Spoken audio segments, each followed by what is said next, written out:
Hello guys, congratulations. अब आप संख्या पद्धति को भी ट्रिक से सीख सकते हो। जैसे कि अब तक के चैप्टर मैंने सारे ट्रिक से कराए हैं, संख्या पद्धति को भी अब हम ट्रिक से सीखने वाले हैं। संख्या पद्धति में एक नॉर्मल सा सवाल संख्या पर आधारित पूछा जाता है। ये कहा जाता है कि कोई संख्या है, अगर उस संख्या को पलट दिया जाए तो वो संख्या पहले से या तो घट जाती है या फिर बढ़ जाती है। तो हम सबसे पहले बात करेंगे संख्या पद्धति में संख्या की। एक्चुअल में अगर हमें संख्या निकालनी हो तो कैसे निकालेंगे, तो यहाँ पर एक संख्या लिखा और इधर भी मैं एक संख्या लिख देता हूँ। यहाँ पे मैंने एक संख्या लिख दी है। ये समझ जाओ कि यहाँ पर मुझे संख्या पता है और यहाँ पर निकालनी है, तो इसके आधार पर हम संख्या निकालना कैसे सीखते हैं वो सीखते हैं यहाँ पर। तो मैं एक संख्या यहाँ पर ले लेता हूँ, कुछ भी ले सकते हो। मैंने यहाँ पर एक संख्या ले ली है 67। अब इस 67 संख्या को मैं कैसे लिख सकता हूँ, इसको मैं कैसे लिख सकता हूँ, इसको 60 और प्लस 7 भी लिख सकता हूँ। उसी तरीके से अगर आप इसको थोड़े से और टुकड़े करें तो हम इसी संख्या को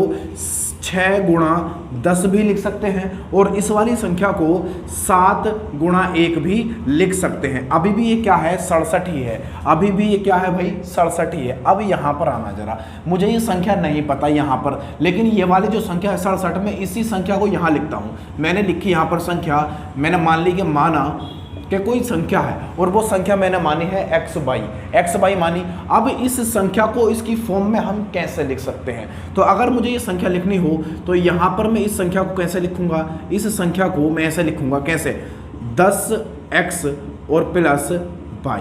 अब देखना मैंने क्यों लिखी है। अब ये संख्या 67 जो यानी जो संख्या वास्तविक संख्या है वो अब हमारी बन चुकी है, ये संख्या बन चुकी है। अब देखना मैंने ऐसे क्यों किया है, तो आप इधर देख लो एक और, मैं यहाँ पर एक संख्या और लिखता हूँ। मैंने यहाँ पर लिखी, कोई भी संख्या लिख सकते हो, 56 लिख दी मैंने। अब इस 56 को हम कैसे लिख सकते हैं, इस 56 को हम लिख सकते हैं 50 और प्लस 6। और इसको भी कैसे लिख सकते हैं, इसको लिख सकते हैं 5 गुणा 10 और प्लस 6 गुणा 1। ये अभी भी कितना है भाई, 56 ही है। अब मैंने ऐसा क्यों लिखा, अगर आप यहाँ गौर से देखो तो यहाँ पर देखना, इसमें 67 जो 67 संख्या थी अपने पास, उसमें 6 और 7 बदले हैं, लेकिन 10 नहीं बदला और ना ही 1 बदला है। यहाँ पर आप जाओ तो यहाँ पर 10 भी नहीं बदला और यहाँ पर 1 भी नहीं बदला। बदली क्या संख्या है, 5 और 6।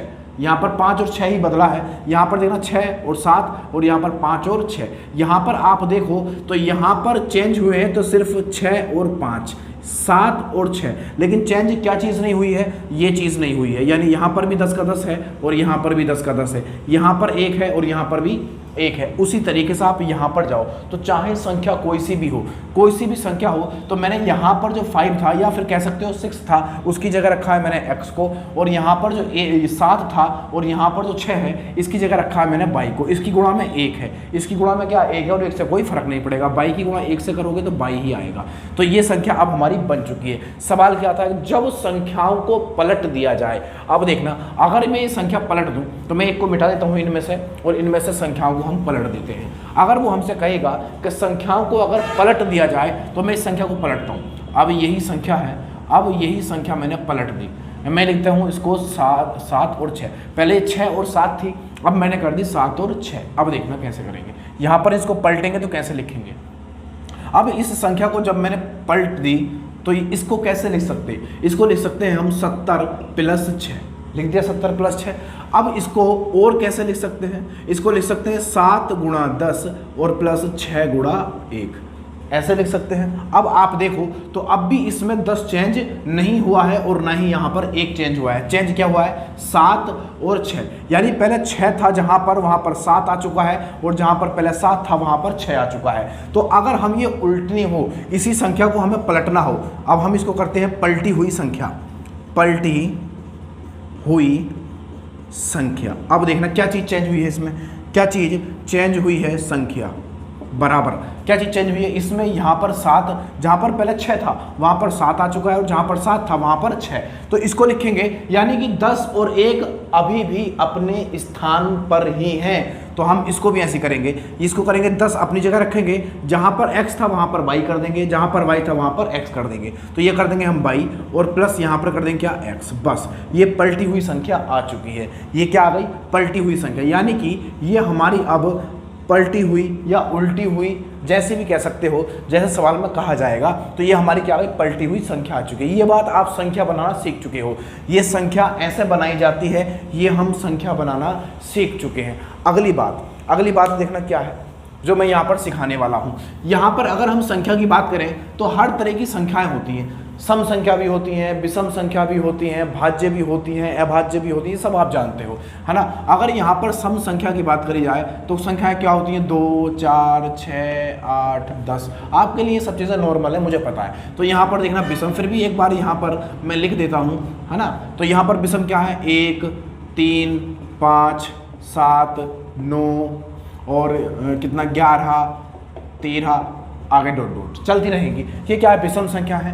भाज्य संख्याएं क्या होती हैं, भाज्य संख्याएं क्या होती हैं, ये सब आप जानते हो, मुझे पता है। भाज्य संख्या जो कट जाए संख्या, जैसे दो वैसे अभाज्य संख्या, अगर देखा जाए तो 2 क्या है, अभाज्य संख्या है, लेकिन फिर भी इसको लिखते हैं क्योंकि ये काट देता है। 2, 4, 6, 8 और 9 और क्या है हमारा 10, 12, ये सब क्या है, भाज्य संख्याएं हैं। और अभाज्य संख्याएं क्या है, अभाज्य संख्याएं वो होती हैं जो अपने आप के अलावा किसी से ना कटे। जैसे सबसे छोटा 2 जो है, ये 2 अपने आप से कट जाता है और 1 से कट जाता है, उसके अलावा किसी से नहीं कटता। तो सबसे छोटा अभाज्य नंबर अगर कोई है तो वो क्या है, 2 है। तो 2 है, और 2 है, यहाँ पर 3 है, 5 है, 7 है और 11 है और 13 है, और भी बहुत सारी संख्या है। 13 के बाद कितना है, 14, 15, 16, 17 और भी डॉट डॉट आगे आप जा सकते हो। तो ये क्या है, अभाज्य संख्या। अभाज्य संख्याएं वो होती हैं जो खुद के अलावा किसी और से ना कटे, एक से कट जाए और खुद के अलावा किसी और से ना कटे,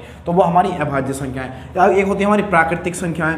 प्राकृतिक संख्याएं क्या होती हैं भाई, प्राकृतिक संख्याएं होती हैं जैसे 1, 2, 3, 4, 5, 6 डॉट डॉट डॉट अनंत तक, ऐसा आगे आप जा सकते हो। और हमारी क्या होता है, होल नंबर, यानी पूर्ण संख्या क्या होती है, पूर्ण संख्या। अगर हम पूर्ण संख्या की बात करें तो इस जो प्राकृतिक संख्या है हमारी, उसमें बस 0 से शुरू करते हैं। 1, 2, 3, 4, 5, 6 और आगे भी आप जा सकते हो।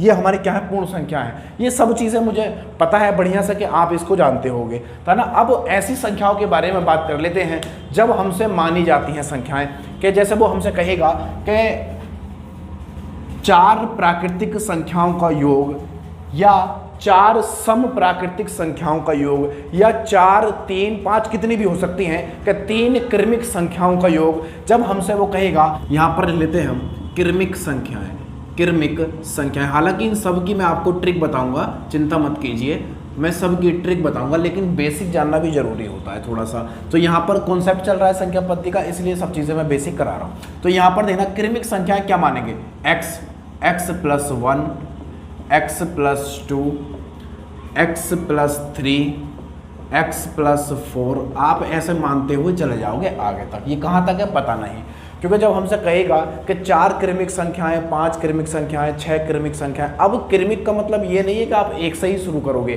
क्रमिक 10 से भी शुरू हो सकता है, 10 के बाद 11, 12, 13, 20 से शुरू हो सकता है, 17 से शुरू हो सकता है, कहीं से भी शुरू हो सकता है। तो हम यहाँ पर क्या कर रहे हैं, क्रमिक संख्याएं ये माननी है हमें। और जब हमसे कहेगा कि क्रमागत सम या विषम संख्याएं, जब वो बात हमसे करे क्रमागत सम या फिर कहे हमें विषम, क्या बोले भाई, विषम, सम या विषम का नाम ले कि सम या विषम संख्याएं, अब देखना वो भी क्रमागत ही रहेंगी। जैसे क्रमागत संख्याएं 2 से अगर हम शुरू करें बिल्कुल शुरू से, तो 2 से स्टार्ट होगी, 2, 4, 6, 8, 10, 12, 14 ऐसे चले जाओगे। लेकिन ये जरूरी नहीं है कि वो 2 से ही शुरू होंगी, वो 12 से भी शुरू हो सकती हैं, 12, 14, 16, 18 इस तरीके से भी शुरू हो सकती हैं। अब विषम संख्याओं की अगर बात करें तो विषम संख्याओं में जरूरी नहीं है कि वो शुरू से ही शुरू हो, कहीं से भी शुरू हो सकती है ना। 9 से शुरू हो जाए, 9 से हो जाए, फिर 11, फिर 13, फिर 15, ये सब क्या है, हमारी विषम संख्याएं हैं। तो ऐसी संख्याओं को मानने के लिए हम क्या मानेंगे, हम मानेंगे x और x plus 2, x plus 4, x plus 6, ये मानेंगे सम विषम में। आगे भी आप जा सकते हो, कितना जितना पूछेगा उतनी हम संख्याएं यहाँ पर मान सकते हैं। अब देखना, प्राकृतिक संख्याओं का योग पूछे या कुछ भी पूछे तो हम क्या लगाएंगे, ये वाला फॉर्मूला आराम से लगा सकते हैं। अब देखना, अगर वो हमसे कहे कि 1 से लेकर 10 तक संख्याओं का योग बताओ, तब आप कैसे निकालोगे। अगर वो हमसे 1 से 1 से 10 तक की संख्याओं का योग हमसे पूछा जाएगा तो कैसे निकालेंगे। तो देखना ये क्या है, क्रम से है। या तो आप 10 तक की संख्याओं का योग निकालना होगा तो कैसे निकालोगे। तो यहाँ पर अब देखना मैं आपको ट्रिक सिखाने वाला हूँ कि यहाँ पर कैसे ट्रिक निकाली जाती है। जब हमसे संख्याओं का योग पूछेगा तो कैसे निकालेंगे। तो यहाँ पर देखना मैं यहाँ पर लिख दूँगा 1 से 10 तक की संख्याओं का योग। अब हमें योग निकालना है तो देखना कैसे निकालेंगे।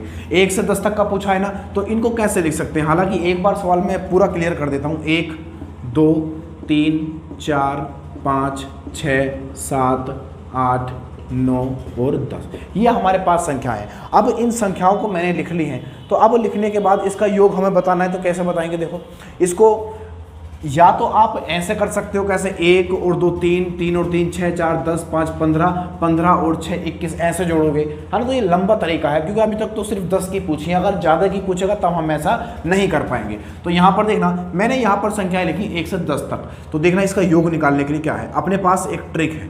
अपने पास क्या है, एक ट्रिक है। लास्ट वाली संख्या को पकड़ेंगे और हम फर्स्ट वाली संख्या को पकड़ेंगे, दोनों संख्या पकड़कर जोड़ देंगे, यानी कि फर्स्ट प्लस लास्ट, ऐसे लिख लेना, फर्स्ट प्लस लास्ट, इन दोनों को पकड़कर जोड़ देंगे और फिर इन संख्याओं को जो भी इनका आंसर आएगा उसको हम 2 से भाग लगा देंगे। अब जितनी संख्याएं हैं उतने से हम गुणा कर देंगे। तो कितनी संख्याएं हैं, 10 संख्याएं, 10 से हम गुणा कर देंगे। ये हमारा, चाहे इसको फॉर्मूला मान सकते हो या फिर आप इसको ट्रिक मान सकते हो, है ना। अब इस सवाल को इससे कर लोगे, आपका आंसर आ जाएगा। तो यहाँ पर फर्स्ट क्या है, 1 है तो मैंने 1 लिखा, प्लस लास्ट क्या है 10 है तो मैंने यहाँ पर 10 लिखा, और बटे में कितना है 2, और गुणा में कितना है अपने पास 10, क्योंकि 10 संख्याएं हैं। जितनी संख्याएं हैं यहाँ पर मैं संख्या लिख देता हूँ, कुल संख्या ऐसे लिख सकते हैं इसको, कुल संख्या। यहाँ पर गुणा किससे करनी है, कुल संख्या से। तो अब देखना यहाँ पर 10 है ना, इसको काट लेंगे, कितनी बार कटेगा, ये कट जाएगा 5 बार। यहाँ पर बचेगा कितना, 10 और 1 11, 11 और गुणा में कितना 5, बराबर कितना हुआ 11 पंजे 55। यानी कि 1 से लेकर 10 तक की संख्याओं का जो योग होगा वो कितना हो जाएगा भाई, 55 हो जाएगा। तो देख लो, इसको गिन लो, अगर 55 बैठ रहा है क्या।